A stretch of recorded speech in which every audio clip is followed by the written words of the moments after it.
গণিতের ক্ষেত্রে ডিভিশনটা হচ্ছে একটা ইম্পর্টেন্ট পার্ট, বা সরল যেটা রয়েছে সরলটা হচ্ছে একটা গুরুত্বপূর্ণ অংশ। এখান থেকে বিভিন্ন রকম প্রশ্ন আসতে পারে। তার মধ্যে এটা হচ্ছে যে এই যে ভাগটা যেটা দিয়েছি, এই ভাগটা হচ্ছে একটা বলতে গেলে একটা আলাদা ধরনের সরলীকরণ থেকেই বদমাস যে রুলটা ফলো করছে তার থেকেই এই পার্টটা আমরা পাচ্ছি, কিন্তু সেক্ষেত্রে একটু আলাদা, কারণ এখানে দুটো ভাগ রয়েছে।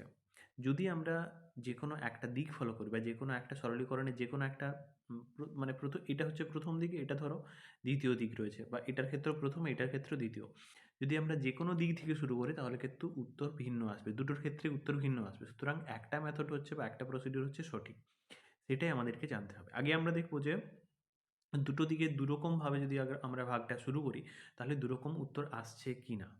প্রথমে কি দেওয়া রয়েছে, প্রথমে যেটা দেওয়া রয়েছে সেটা হচ্ছে যে এইটা হচ্ছে এই কাজটা আমরা আগে করছি, এই কাজটা যেটা রয়েছে 16কে 8 দিয়ে ভাগ রয়েছে, তাহলে এটা ডিভাইড করলে কত আসে, 2 আসে, 2 আসে।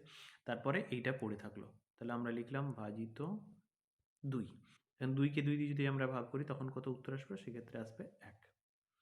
এরপরে যেটা রয়েছে সেটা হচ্ছে 16 ভাজিত 8 ভাজিত 2। তাহলে প্রথম ভাগ যেটা ছিল সেই ভাগটাতে আমরা এই লেফট সাইড যেটা ছিল সেই লেফট সাইড থেকে শুরু করেছিলাম। এরপর আমাদের মাথার মধ্যে চিন্তাভাবনা আসতে পারে যে এই ভাগটা যদি আগে আমরা করি তখন কত উত্তর আসবে। সমান আসছে, এটা আসছে 16, এটা ভাজিত 8কে যদি 2 দিয়ে ভাগ করা হয় কত উত্তর আসবে, 4। এরপরে রয়েছে এইটাই পড়ে আছে, 4কে যদি 16 দিয়ে ভাগ করা হয়, 16কে যদি 4 দিয়ে ভাগ করা হয় তখন কত উত্তর আসে, তখন উত্তর আসে 4। তাহলে একদিক থেকে আমরা দেখলাম যে একদিকে আমার উত্তর আসছে 1, আর অন্যদিকে যখন আমরা ফলো করছি বা এই মেথডটা ডান দিকে যে আমরা যে মেথডটা ফলো করছি সেই দিকটাতে যদি আমরা যাচ্ছি তখন উত্তর আসছে কিন্তু 4। তাহলে কোনটা সঠিক হবে?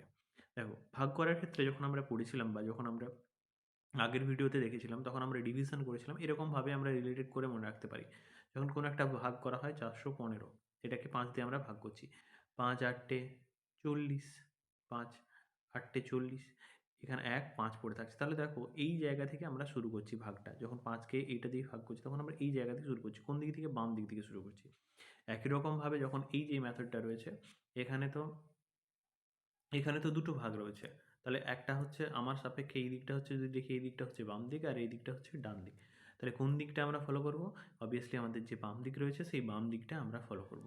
অর্থাৎ 16কে প্রথমে 8 দিয়ে ভাগ করব, 16কে প্রথমে 8 দিয়ে ভাগ করলে 2 আসছে, তারপরে যে দুইটা মানে তারপরে যে ডিভিশনটা রয়েছে সেটা। একই রকমভাবে যদি আরও 3টে ডিভিশন থাকে একই রকমভাবে আমাদের আমাদের যে বাম দিক রয়েছে সেইখান থেকে পরপর পরপরভাবে ভাগটা আমাদেরকে এগিয়ে নিয়ে যেতে হবে।